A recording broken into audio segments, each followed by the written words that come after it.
आपने सेंट्रल की जॉब को छोड़ के स्टेट वाली जॉब को प्रेफर करा? तो फॉरेस्ट बहुत अच्छी नौकरी में, तो ये कहना चाहूँगा जॉब के साथ ही मैंने परीक्षा की तैयारी की। मैं रेलवे में ग्रुप डी में पोस्टेड था। तो पुलिस में भी और आबकारी में भी आपको होम डिस्ट्रिक्ट नहीं मिलता है, मतलब ऐसी जगह फॉर्म डालूं कि मेरा सिलेक्शन हो जाए। उसके 3 प्लस पॉइंट मुझे अच्छे लगे। एक तो होम जिला मिल जाता है। हेलो दोस्तों, तो आप सभी का स्वागत है मेरी पहली वीडियो में। ये हैं हमारे अमित भाई, जो कि ग्रुप डी से अपनी स्टेट मध्य प्रदेश वन रक्षक में ज्वाइन किया है इनने। तो अमित भाई, कुछ बताना चाहेंगे आप कि आपने जॉब पे रहते हुए कैसे वन रक्षक की तैयारी करी और क्यों आपने सेंट्रल की जॉब को छोड़ के स्टेट वाली जॉब को प्रेफर करा? पहले तो ऋतिक भाई आपका धन्यवाद देना चाहूँगा कि आपने मौका दिया इस प्लेटफॉर्म पे अपनी बात रखने का। हाँ। तो नमस्कार दोस्तों, जैसा कि ऋतिक ने बताया कि मैं रेलवे में ग्रुप डी में पोस्टेड था। ग्रुप डी में बहुत सारी पोस्ट होती हैं, जैसे पॉइंट्समैन हो गया, trackman, signal SNT department, tech और अदर पोस्ट होती हैं बहुत सारी, हॉस्पिटल असिस्टेंट वगैरह। तो मैं ट्रैक मेंटेनर 4 पे था। और कहाँ पे थे आप? हाँ, मेरी पोस्टिंग थी चेन्नई, साउथर्न जोन में, है ना। हाँ। इसका एक मेनली ये कारण था कि जो हम फॉर्म फिलअप करते हैं तो सबसे बड़ी गलती ये कर देते हैं कि हम कभी प्रेफरेंस नहीं देखते कि 1-2 भर दी स्टार्टिंग की, बाकी हाँ, कि ज़्यादातर लोग यही सोचते हैं कि भाई मैं सबसे मतलब ऐसी जगह फॉर्म डालूं कि मेरा सिलेक्शन हो जाए। एक मानसिकता ये भी रहती है कि जहाँ वैकेंसी ज़्यादा वहाँ फॉर्म भरेंगे तो सिलेक्शन के चांसेस ज़्यादा। ऐसा कुछ नहीं है, ये एक भ्रम है। तो मैंने यही गलती की थी कि वैकेंसी को देखते हुए एक साउथ जोन में मैंने फॉर्म फिलअप कर दिया। साथ ही मैंने क्या, जिस पोस्ट पे वैकेंसी ज़्यादा थी उसको पहले पर रख दिया। मतलब मुझे लगा कि सिलेक्शन के चांसेस ज़्यादा, ऐसा नहीं है। तो मैं योग्य होने के बावजूद ही मुझे TM4 मिली। और TM4 के बारे में बताना चाहूँगा कि थोड़ा सा क्या है, वो हार्ड वर्क वाला काम है। आपको कड़ी धूप में काम करना होता है ट्रैक पे। तो साथ ही आप देख सकते हैं कि आपने रेलवे में सफ़र किया होगा तो ऑरेंज कलर के ड्रेस पहने हुए कर्मचारी काम करते हैं, वहाँ पे TM4 वाले होते हैं। तो आपने वहाँ कितने समय काम करा? मैंने लगभग 1 साल जॉब की है रेलवे में। तो आपने जॉब पे रहते हुए वन रक्षक की तैयारी करी थी कि पहले से ही आप कर रहे थे? जॉब के साथ ही मैंने वन रक्षक की तैयारी की है। देखो, एक चीज़ आपने देखा होगा कि जो जितने ज़्यादा परेशानी रहता है उसके सक्सेस के चांसेस ज़्यादा रहते हैं, क्योंकि उस परिस्थिति में व्यक्ति जानता है कि भाई मुझे यहाँ से निकलना है। तो आप वन रक्षक में ही क्यों आए? क्योंकि आप ऑलरेडी सेंट्रल जॉब में थे, आपकी सैलरी अपेक्षाकृत यहाँ से ज़्यादा होगी वहाँ पे। मेरी यहाँ से डबल सैलरी थी। हाँ। अप्रॉक्स 36-37 हज़ार रुपये मुझे मिलते थे। हाँ। यहाँ तो मुझे आधे मिल रहे हैं। हाँ। इसका कारण ये है कि एक तो मुझे और आगे की तैयारी कंटिन्यू रखनी थी। तो आप फॉरेस्ट में देख सकते हैं कि आप UPSC की तैयारी भी कर सकते हैं, इतना टाइम है। हाँ, बहुत सारे हमारे जो दोस्त लोग हैं वो ये बोलते हैं कि हमें आगे की तैयारी करनी है, तो कौन सी जॉब अच्छी रहेगी? वन रक्षक सही है ना? आपको अगर आगे की तैयारी करनी है तो मेरे हिसाब से MPPSC से अच्छी नौकरी नहीं है। ठीक है ना। MPPSC की तैयारी आप कर सकते हो। दूसरा है ना, यहाँ क्या थोड़ा स्टैंडर्ड वाला काम है। आपको 2 चौकीदार मिलेंगे और आप, जैसे कि सर ने बताया होगा कि हम क्या फॉरेस्ट ऑफिसर हैं। ठीक है, तो मतलब हमको DFO, बीट फॉरेस्ट ऑफिसर।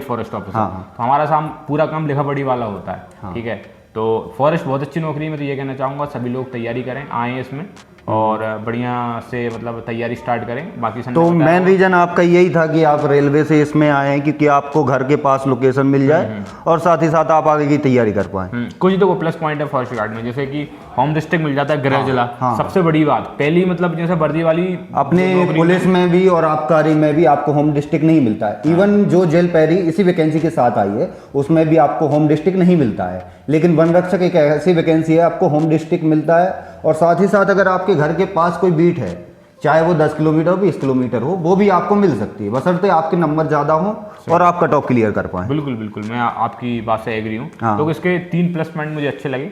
एक तो होम जिला मिल जाता है। दूसरा, पढ़ने के लिए पर्याप्त समय है। तीसरी बात है ना, ऑफिसर वाली जॉब है।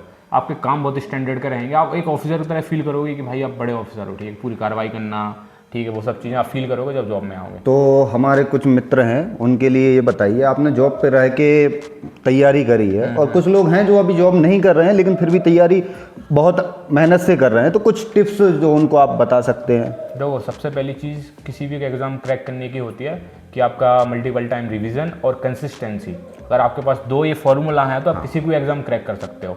ठीक है, मेरा ये था, मुझे भले ही, मैं आपसे ये नहीं करूँगा 8 घंटे तैयारी करो, आप मात्र 2 घंटे पढ़ो, लेकिन 2 घंटे कंसिस्टेंसी के साथ डेली पढ़ना पड़ेगा। मेरा ये था 8 घंटे की जॉब करने के बाद मैं सब 3 से 4 घंटे पढ़ता था, लेकिन डेली पढ़ता था, एक दिन का भी गैप नहीं किया। और revision, multiple time revision, consistency is the key. हाँ हाँ, आपको चीज़ें नहीं आ रही हैं, क्वेश्चन को आप रट डालिए, 10 बार करिए, 20 बार करिए, लेकिन क्वेश्चन आपसे बनना चाहिए।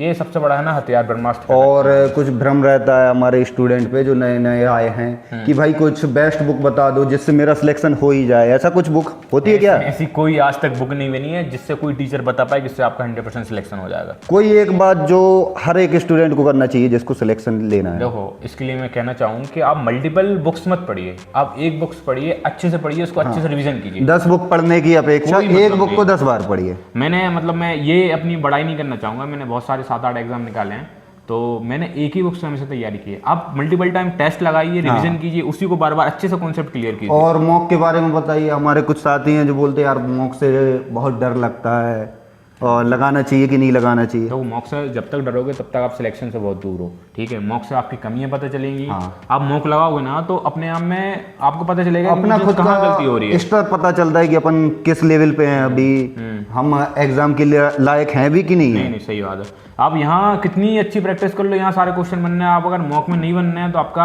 आउटपुट 0% है, ठीक है। तो वहाँ क्या है, आपकी कैलकुलेशन और स्पीड दोनों को आपको मतलब अंदाजा लगाया जाता है कि आपकी कैसी है। मॉक बहुत ज़रूरी है, अगर एग्जाम क्रैक करना तो मॉक तो इज़ मस्ट है, ठीक है। और मेरे हिसाब से तो डेली मॉक लगा के 2-3 दिन में एक बार मॉक जरूर लगाना चाहिए।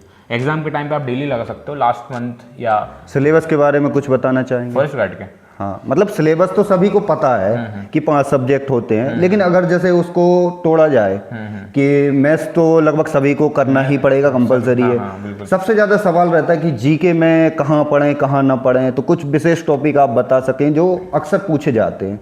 तो वो विशेष टॉपिक की बात करें जीके में, तो आप जैसे देख सकते हैं कि अगर मध्य प्रदेश व्यापम की बात करें तो 3-4 क्वेश्चन एमपीजी के आते हैं, तो एमपीजी का आपको डीपली नहीं पढ़ना है, ऊपरी पढ़ना है। जो इंपॉर्टेंट क्वेश्चन होते हैं, मतलब आप जैसे पढ़ोगे आपको आइडिया हो जाएगी ये जरूरी क्वेश्चन है। वैसे ही हर सब्जेक्ट में थोड़ा करंट पढ़ लिया, ठीक है। एमपी का करंट नहीं आता है तो जीके के लिए मैं ये सजेस्ट करूँगा कि आप उसकी आती है परीक्षा दाम। हाँ, परीक्षा दाम एमपीजी की बहुत अच्छे से पढ़ सकते हो, वो तो एक हिसाब से पीएससी लेवल की बुक मान सकता हूँ। हाँ, लेकिन ऊपरी पढ़ना है आपको, कुछ ज़्यादा डीप में पढ़ने की जरूरत नहीं है। मेरे हिसाब से मैं पता एक चीज़ बताना चाहूँगा कि लूसेंट सफिशिएंट है, अगर आपने लूसेंट अच्छे से पढ़ ली बाकी किसी बुक को पढ़ने की आवश्यकता नहीं है। मैं भी खुद से ही लूसेंट से पढ़ा है, मैंने कम से कम 4 से 5 बार उसका रिवीजन करा है। लेकिन लूसेंट की एक खासियत है, वो जब पहली बार आप पढ़ोगे ना लूसेंट को तो नींद बहुत आती है। हाँ, ये है ना। तो है। पढ़ाई में क्या है, आपको मोटिवेट भी रहना है, ठीक है। ये नहीं है कि 2 दिन पढ़ लिया, 2 दिन आप 10-10 घंटे मार रहे हो, अगले दिन आपको है ना वो। आपको मेनली अगर आपको सिलेक्शन चाहिए तो आपको कंसिस्टेंट रहना पड़ेगा, चाहे आप कुछ भी करो, कहीं भी घूमो, कुछ करो। आपने अगर फिक्स करा है कि इतना टाइम हमें पढ़ना है, 2 घंटे या 4 घंटे, लेकिन डेली पढ़ना है। ये नहीं कि हमने आज पढ़ा है फिर 4 दिन बाद फिर पढ़ना शुरू कर रहे हैं, नहीं, आप लगातार पढ़ेंगे तो आपका हो जाएगा। हाँ, बस सर और भी कुछ आपके सवाल हों तो आप कमेंट में बताइए, हम आपका रिप्लाई देंगे। और अमित भाई लास्ट में क्या कहना चाहते हैं आप हमारे साथियों से? मैं सभी साथियों के लिए ये कामना करना चाहूँगा कि सभी अच्छी से तैयारी करें, सबका भविष्य उज्जवल हो, अच्छी से तैयारी करें, हम स्वस्थ रहें। धन्यवाद अमित भाई। Thank you.